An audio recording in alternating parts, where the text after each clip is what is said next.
Hey everyone, welcome to another episode of Healthzone with Gilbert Cheah.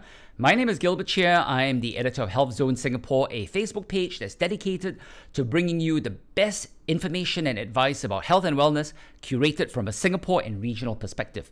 So this week we have something really interesting for you. I wanted to share with you 5 health facts that many people don't know about and that you need to know about because they are interesting, they're informative, and they are important.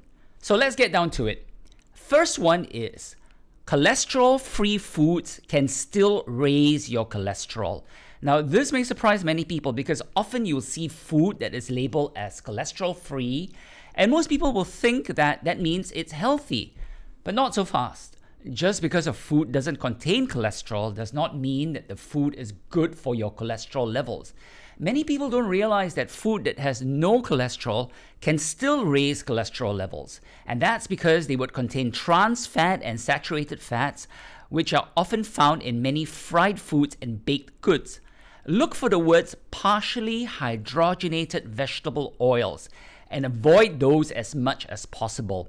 Eating foods that are high in trans fats and saturated fats increases the amount of harmful LDL cholesterol in the bloodstream and reduces the amount of the beneficial HDL cholesterol. Trans fats also create inflammation in the body cells, which leads to many health problems such as heart disease, strokes, diabetes, and even cancer. So that's point number 1 that you need to know.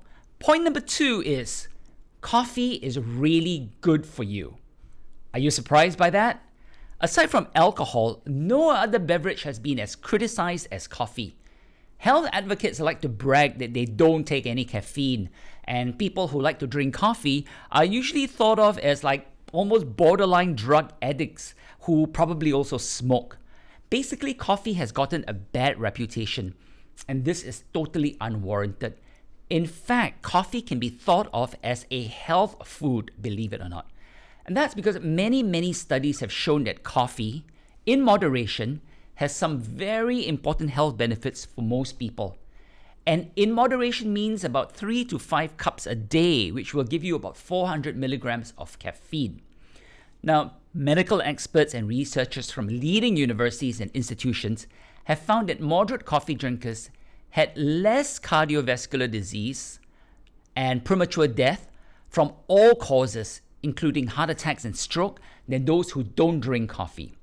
In addition, coffee drinkers had lower rates of type 2 diabetes, lower rates of Parkinson's disease, and lower rates of liver conditions such as cirrhosis of liver, liver cancer, and chronic liver disease. Those who had 5 cups of coffee a day instead of none had a 30% decreased risk of type 2 diabetes. And several studies also show that coffee drinkers have up to a 65% lower risk of Alzheimer's disease. Importantly also, caffeine is a known substance that boosts your metabolic rate. It boosts your metabolic rate by about 3 to 11%, and this helps your body burn fat. And researchers believe that one of the reasons for coffee's benefits are from the polyphenols that are in coffee beans. These are plant compounds that are also found in red wine, and they are powerful antioxidants. So you can drink coffee, but despite the benefits, coffee isn't suitable for everyone. People with rapid or irregular heartbeats and pregnant and breastfeeding women should be especially careful and talk to your doctor first before you take coffee to find out whether you are able to take coffee if you're either pregnant or breastfeeding, or if you have rapid heartbeat. So don't be afraid of coffee. In fact, try and drink it every day because it does have some very good proven health benefits. Point number 3. This will surprise many people, and it is actually one of the most surprising pieces of information that we've ever shared on our Facebook page. And this is, do not wash raw chicken before cooking. This is one of the most surprising and also controversial health tips we've ever shared on Healthzone. And many people commented on our Facebook page when we first shared this to question this and disagree with it. Why? Because they said they had always washed raw chicken and never had any problems. And they couldn't understand the idea of not washing raw meat that they had just bought. So why should we never wash raw chicken? Because washing raw chicken before cooking can increase your risk of food poisoning from a bacteria known as Campylobacter bacteria. This is a foodborne bacteria that is one of the most common causes of food poisoning in Singapore, which is right up there with Salmonella.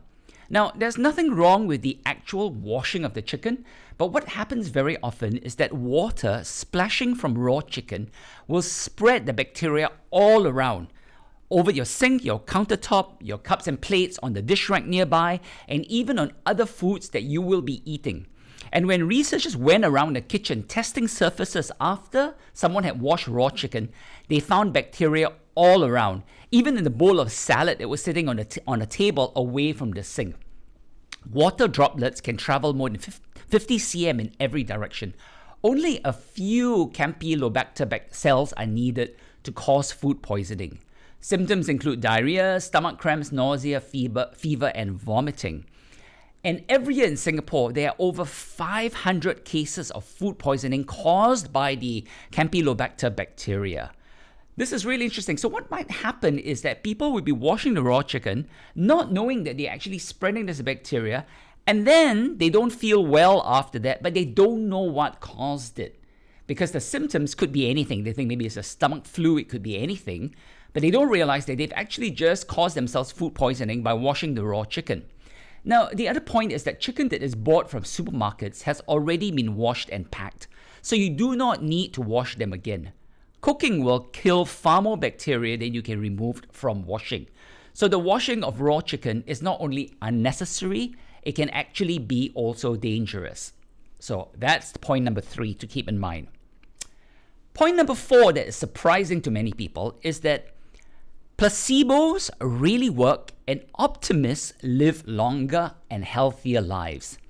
Now, the mind is far more powerful and plays a bigger role in our health than many of us had ever previously imagined. Several research studies have shown that when people are told that a new medicine they are taking is some revolutionary new drug that can stop their chronic pain, they actually experience significant reduction in their pain, even though what they were given was just a placebo, which is a sugar pill, something that has got no medicinal value. They actually experience long-lasting relief that lasts. And here's the amazing thing, even after they were told that what they're taking is not real medicine, but just a placebo, they still get the pain relief when they keep taking the pill. So that's really amazing. Similar studies have found that people who are optimistic in their life outlook have lower risk of death from cancer, heart disease, strokes, and respiratory illnesses and infections. This lowered risk was especially significant for cardiovascular disease. Those with the highest optimism scores had a nearly 40% lower risk for heart disease and stroke than those in the lowest quarter, even after taking into account all other health factors. The lower risk for cancer was also significant, but weaker than that for heart disease. Now, what this proves is that your expectations can very well become your reality. People who are pessimistic and think that things will become worse do indeed find worse outcomes, whereas those who are optimistic and think positively will find what they expect. And point number 5, the fifth surprising health fact that I want to share with you today is exercise will not make you lose weight. What? Many people believe that if they go to the gym and work out regularly, they will lose weight and get into shape. But that's not exactly true. While working out regularly is indeed good and important, it is not the answer to obesity and weight gain if you are not also changing what and how you eat. What you do in the gym is not going to make much of a difference. Many studies have shown that exercise, if not also combined with dietary changes, does very little to help people lose weight. For example, you can work out for 1 or 2 hours and burn, 300 to 400 calories. But you can so easily add back all those calories with just one meal or by snacking. You need to moderate what you eat and also burn off extra calories by working out. The two must go hand in hand. And don't think you can just lose weight by just cutting down on meals either. And that's because the human body is very smart and very good at adapting. When it senses that you are giving it less food, it adapts by burning fewer calories during the day in order to preserve body fat. So in order to lose weight, you really need to do both things. You need to increase your activity level and also reduce your calories. Now, here's the other surprising thing. Going to the gym or working out for 1 or even 2 hours a day is great.